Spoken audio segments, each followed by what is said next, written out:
स्वागत है। बहुत बड़ी संख्या में माताएं बहनें आई हैं, छोटे छोटे बच्चे आए हैं, उनका यहाँ पर पहुंचने पर बहुत बहुत अभिनंदन और स्वागत। एक बार सभी महिलाओं से प्रार्थना, माताओं बहनों से, कि अपने नाम की तालियां जोर से बजाएं। संत महात्मा आए और आज हमें संत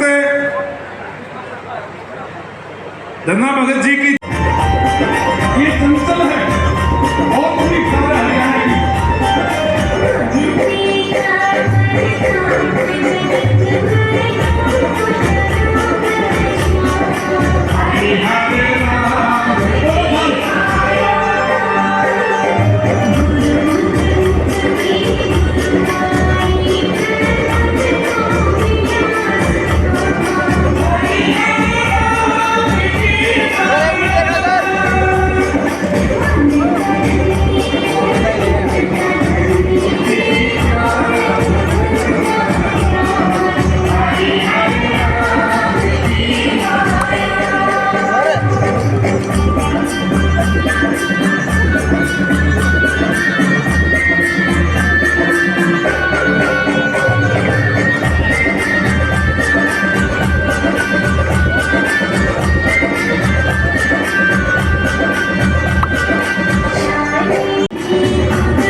और सभी जो साधु संत हैं उनका अभिनंदन कर रहे हैं।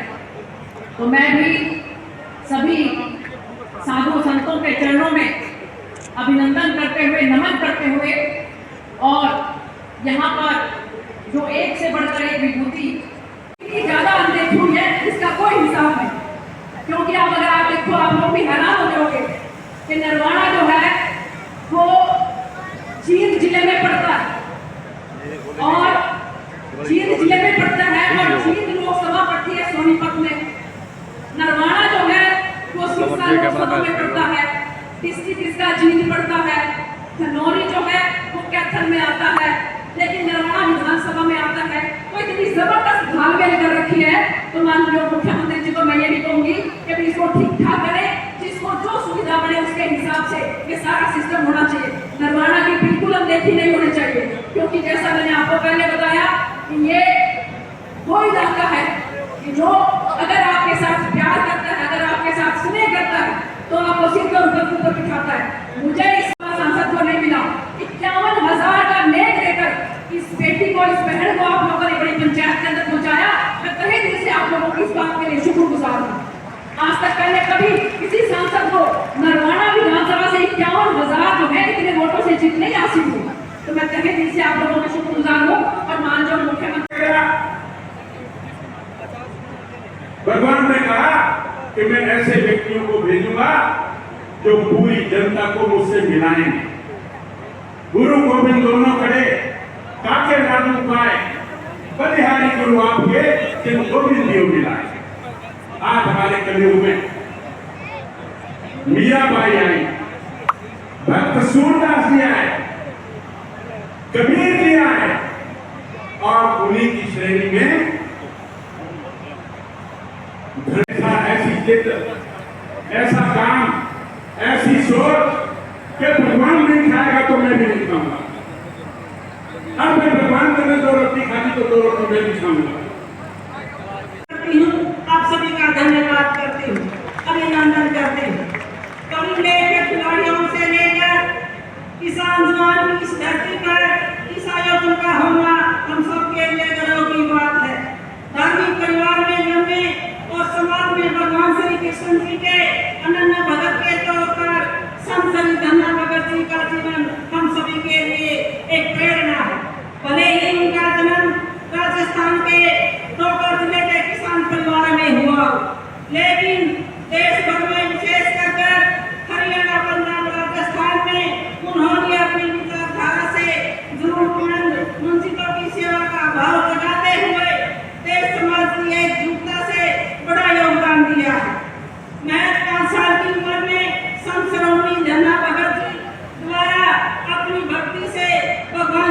कृष्ण को पा लेना उनकी प्रतिभा और सत्ता की बात है।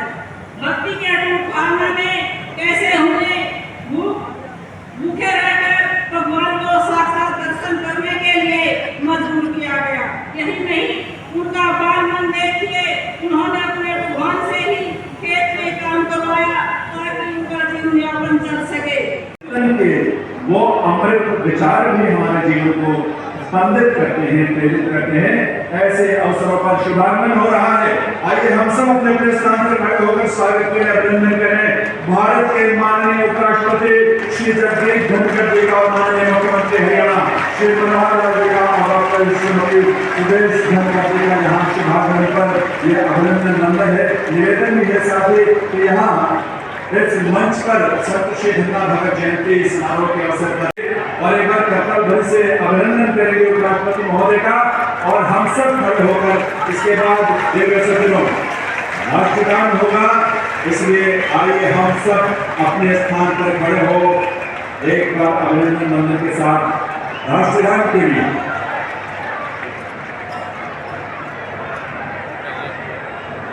जनगण मन अधिनायक जय हे भारत भाग्य विधाता पंजाब सिंध गुजरात मराठा द्राविड़ उत्कल गंगा विंध्य हिमाचल यमुना गंगा उच्चल जलधि तरंगा तव शुभ नामे जागे तव शुभ आशीष मांगे गाहे तव जय गाथा। चाहती है और हजारों की संख्या में उपस्थित सभी हरियाणावासी यहाँ कर्तव्य ध्वनि के साथ अभिनंदन वंदन कर रहे हैं माननीय उपराष्ट्रपति श्री जगदीप धनखड़ जी का उनकी गैरमामूली उपस्थिति के लिए देवी सज्जनों और शॉल भेंट करके भी उनका स्वागत, उनका अभिनंदन इस अवसर पर माननीय मुख्यमंत्री महोदय ओपी धनखड़ जी सिद्धार्थ बराला जी संत श्री धन्ना भगत जी के मूर्ति के प्रतिमा के रूप में एक स्मृति चिन्ह, ये वो प्रतीक है ऐसे संत और भक्त जिन्होंने भक्ति काल की परंपरा से जुड़कर हम सबको जीवन जीने का ढंग सिखाया। ऐसे महान संत की प्रतिमा कर्तव्य के साथ आपकी उनका भी इस अवसर पर वो भेंट करते हुए माननीय उपराष्ट्रपति महोदय को बहुत बहुत अभिनंदन है। माननीय उपराष्ट्रपति महोदय का सुभाष बराला जी से मैं निवेदन करूंगा कि वे यहाँ हम सबके बीच बहुत स्नेह से पधारे डॉक्टर श्रीमती सुदेश धनखड़ जी, उनको भी स्वागत भेंट करके यहाँ पर उनका स्वागत करें। पर्यावरण संरक्षण से लेकर जल संरक्षण तक के क्षेत्र में महत्वपूर्ण भूमिका निभाई है। मैं निवेदन करूंगा श्री ओपी धनखड़ जी से माननीय मुख्यमंत्री महोदय को इस अवसर का प्रतीक है। ऐसे माननीय मुख्यमंत्री श्री मनोहर लाल जी आप सबके कर्तव्य ध्वनि के साथ देवी सज्जनों ताले आप सबकी तरफ से बोलनी चाहिए।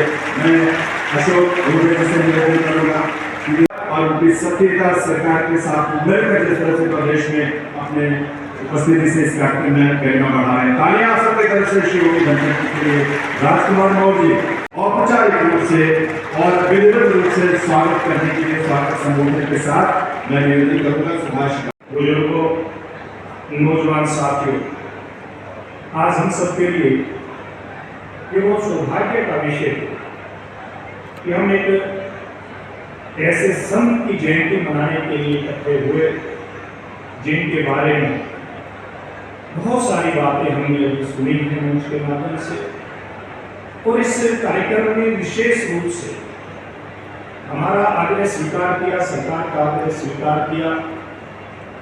ऐसी महान शख्सियत जिनके बारे में मैं बताना चाहूँगा, देश के उपराष्ट्रपति माननीय जगदीप धनखड़ जी, आपका जो सामाजिक राजनीतिक जीवन बहुत लंबा है। आप समाज के में भिन्न भिन्न स्तर पे काम करते हुए राजस्थान विधानसभा के सदस्य और उसके बाद पार्लियामेंट के सदस्य, केंद्र सरकार में मंत्री, और फिर बहुत समय तक आपने राजस्थान की हाई कोर्ट से लेकर के दिल्ली की सुप्रीम कोर्ट राष्ट्रपति के नाते आप सेवाएं देने का काम कर रहे हैं। ये आपके जीवन की बहुत बड़ी उपलब्धियां मैं मानकर को चलता हूँ। आज हमारे मध्य में विराजमान भारतवर्ष के उपराष्ट्रपति आदरणीय श्री जयदीप धनखड़ जी, साथ ही इस मंच की शोभा बढ़ा रही हैं आदरणीय श्रीमती उपराष्ट्रपति डॉक्टर। आज का अवसर बहुत ही एक यादगार का अवसर बनने वाला है। इस अवसर पर कार्यक्रम करने का जो विचार मन में आया था उसकी अपनी भूमिका है। वो भूमिका जरूर मैं आपके सामने रखना चाहूंगा। हमारा इतिहास बहुत बड़ा लंबा इतिहास है। पीछे अतीत में जाकर देखें तो इस देश के इतिहास में समाज में अलग अलग प्रकार से और उसका रहन सहन को देखने को मिलता है। उनका मार्गदर्शन करने के लिए संत समाज की भी अपनी भूमिका रही है। और कहीं कहीं ऐसा भी आता है कि हमने दुश्मन आक्रांता जो थे, जो इस देश के ऊपर बहुत समय तक राज करते करते हम लोग जो दबा के रखा था, हमारे ऊपर अत्याचार होते थे, ऐसा एक अपना इतिहास है। धीरे धीरे संघर्ष करते करते देश आजाद हुआ। 1947 में देश आजाद हुआ। कई सरकारें आई, कई गई, और मैं इस बात को उल्लेख करना चाह रहा हूँ। जब देश के प्रधानमंत्री नरेंद्र मोदी जी बने नहीं थे, उसके कुछ समय के पहले उनसे कुछ लोगों ने पूछा कि अब देश का प्रधानमंत्री तो बहुत जल्दी बनने वाला है, 1 साल में बन जाएंगे, वातावरण सब बन गया। उनसे पूछा गया कि जब आप प्रधानमंत्री बनेंगे तो आपकी प्राथमिकताएं क्या होंगी। अब हम सब जानते हैं सरकार में सरकार का प्रधानमंत्री हो, मुख्यमंत्री हो, मंत्री हो, सांसद, विधायक, जो एक सामान्य जनता आता है कि जो जनता की अपेक्षा, लोगों की अपेक्षा होती है, वो आएंगे, विकास करेंगे, हमारे सड़कें बनेंगी, स्कूल बनेंगे, गलियां नालियां बनेंगी, तालाब बनेंगे, हमारे अस्पताल बनेंगे, हमारे कोई कारखाने लगेंगे, नौकरियां होंगी, जहाज बनेंगे, रेलवे लाइन बनेगी, सब ये विकास की बातें सामने आती हैं। लेकिन मोदी ने इन सब बातों का उत्तर उस समय ऐसे नहीं दिया। दे सकते थे जवाब, मैं आऊंगा तो इतने बड़े बड़े कारखाने ही खुल जाएंगे, कोई बड़ा उद्योग लग जाएगा, कोई हम निवेश ले आएंगे, कुछ भी कह सकते थे। लेकिन उन्होंने कहा कि मेरी जो कौम है, मोदी जी की कौम, तो जाति के अवधारणा से नहीं कहा। उनकी कौम कौन सी? उनकी कौम है ये जो राजनीतिक नेता है, ये वास्तव में उन्होंने उससे उस तरफ इशारा किया कि जो मेरी बिरादरी है, उन्होंने तो अपनी बिरादरी शब्द उपयोग किया। तो जो मेरी बिरादरी है, इस बिरादरी की छवि ये बहुत धूमिल हो गई है। इस बिरादरी की छवि मैंने अच्छी करनी है, सुंदर करनी है, विश्वसनीय करनी है। कैसे ईमानदार नेता खड़े हो मेरे सामने ये चेहरे, धन्ना भगत के नाम से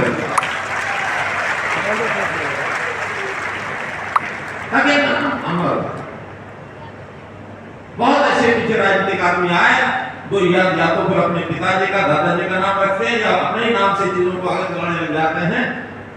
लेकिन हम कहते हैं कि जिन्होंने बहुत समाज के लिए किया, आराम जो है, ऐसे अनसंग हीरो जिनको कह सकते हैं, ऐसे लोग को याद रखो। हमने इससे पहले भी एक यूनिवर्सिटी का नाम महर्षि वाल्मीकि यूनिवर्सिटी नाम रखा, एक यूनिवर्सिटी का नाम भगवान विश्वकर्मा के नाम से हमने रखा, एक यूनिवर्सिटी का नाम पंडित दीनदयाल उपाध्याय के नाम से रखा। ऐसे ही पिछले दिनों में एक मेडिकल कॉलेज का नाम गुरु रविदास जी के नाम से रखा। तो आज उसी कड़ी में एक मेडिकल कॉलेज का नाम महर्षि संत शिरोमणि धन्ना भगत जी के नाम से उस मेडिकल कॉलेज को मैं रखा। कुछ गांव की मांगे भी मुझे है, उसको मंजूर किया।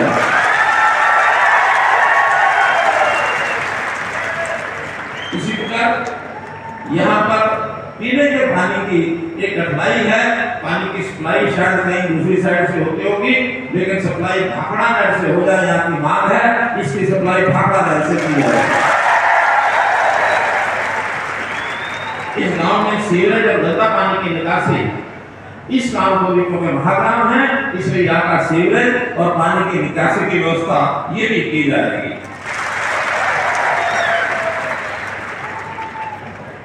यहाँ के गांव में एक कम्युनिटी हॉल और एक लाइब्रेरी हॉल, ये दोनों भी मंजूर किए जाते हैं। अनाज मंडी उसमें कच्चे फड़ हैं, उसको पक्का कराना, आरसीसी का कराना, गेटों के रिपेयर, पेंट कराना, मंडी में जो कैटल शेड बना है उसको तोड़ करके उसकी जगह और कोई व्यवस्था उसकी की जाए, इलेक्ट्रिक लाइन बिछा करके लाइट की व्यवस्था की जाए और मार्केट कमेटी का कार्यालय बनाया जाए, पीने के पानी वाटर सप्लाई का जो सिस्टम है मंडी का वो सब किया जाए। इसके लिए 7 करोड़ रुपया मंजूर किया जाता है। यहाँ की जो गौशाला जिसकी चर्चा हुई है, वैसे तो गौशालाओं का हम सभी गौशालाओं में व्यवस्था करने वाले हैं। पूरे में हमने इस बार गौशालाओं का बजट काफी बढ़ाया है।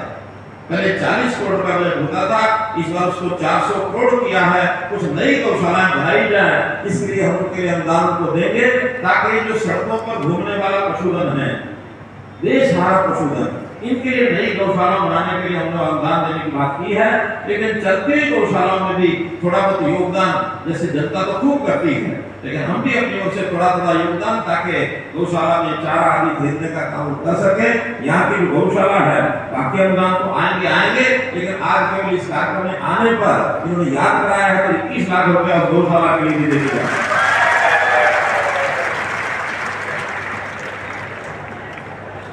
मित्रों, मन में भाव यही है कि काम करते रहो, काम करते हुए आगे बढ़े। कर्मण्येवाधिकारस्ते मा फलेषु कदाचन, भगवान कृष्ण ने ये गीता का उपदेश कुरुक्षेत्र में दिया था। और ये कुरुक्षेत्र की जो 48 कोसी परिक्रमा की जो एरिया है, मुझे लगता है या तो उसी के अंदर आता है, उसके नजदीक लगता है। इस क्षेत्र में भी मैं आप सब लोगों से आह्वान करूंगा कि निस्वार्थ भाव से, ईमानदारी से, मेहनत से आप आगे काम करते रहें। जिसकी जरूरत है उस जरूरत को पूरा करने का काम हमारा सरकार का है। हाँ, जिसकी जरूरत नहीं है वो हाथ आगे ना फैलाए। मैं ये बात कई बार कहता हूँ, हमारे कुछ लोग अच्छी नहीं लगती। प्रधानमंत्री के मंदिर में आज राष्ट्रपति महोदय के साथ दर्शन करने गया था। मां ने मांग रखी है कि एक लंगर हॉल बनाया। आपके समक्ष एक बार आइए कर्तव्य धन के साथ, पूरे सम्मान और ऊर्जा के साथ निवेदन है, अनुरोध है। महत्वपूर्ण कामों के लिए धन का समर्पण व्यक्तिगत रूप से मैं माननीय मुख्यमंत्री का आभारी हूं। मेरी पहली यात्रा हरियाणा में माननीय मुख्यमंत्री जी की सोच के अनुरूप तीन बंधु सर छोटू राम जी के स्थान से हुआ।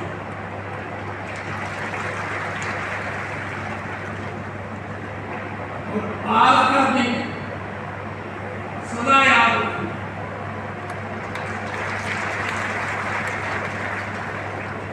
यहाँ आकर मैं धन्य हो गया कि राजस्थान में जन्मे संत शिरोमणि धन्ना जी के उपलक्ष्य में जन्म जयंती पर हरियाणा सरकार इतना बड़ा आयोजन कर रही है, इतनी बड़ी जन भागीदारी है। मैं मुख्यमंत्री जी आपका आभारी हूँ। मनसा सिंह पूर्व मंत्री, ओम प्रकाश धनखड़ जी, सुभाष बराला जी चर्चा है और मुझे हर काम करते समय आप लोगों का ध्यान रहेगा। समाज के बुजुर्गों को मेरा प्रणाम, सभी का अभिनंदन। अपना भारत बदल रहा है, राम मंदिर बन रहा है। अंदाजा लगाइए कितनी प्रतीक्षा की थी, कहते थे तारीख कब बताओगे, सोचा था कि ये कभी संभव होगा, संभव हुआ है, बन रहा है। और भारतवर्ष की संस्कृति के अनुरूप बन रहा है, सही प्रक्रिया से बन रहा है। ये अब आप देखेंगे।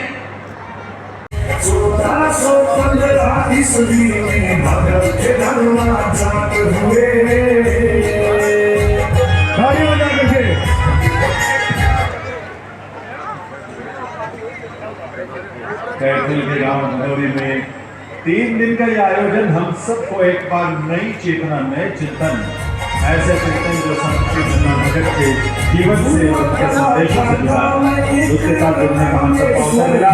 एक बार हम आपसे कहेंगे 2 मिनट के लिए आप अभी और रुकिएगा अपनी जगह पर, और जब माननीय उपराष्ट्रपति महोदय का, माननीय मुख्यमंत्री महोदय का जब यहाँ से प्रस्थान होगा, उसके बाद ही हम यहाँ से प्रस्थान करेंगे। लेकिन प्रस्थान से पहले आप सभी प्रसाद ग्रहण करके ही यहाँ से जाएंगे, क्योंकि यहाँ वनस्पति जगत वृक्षों की और पेड़ पौधों की रक्षा का संकल्प लिया, जिन्होंने इस बात के लिए हमको सोच दी।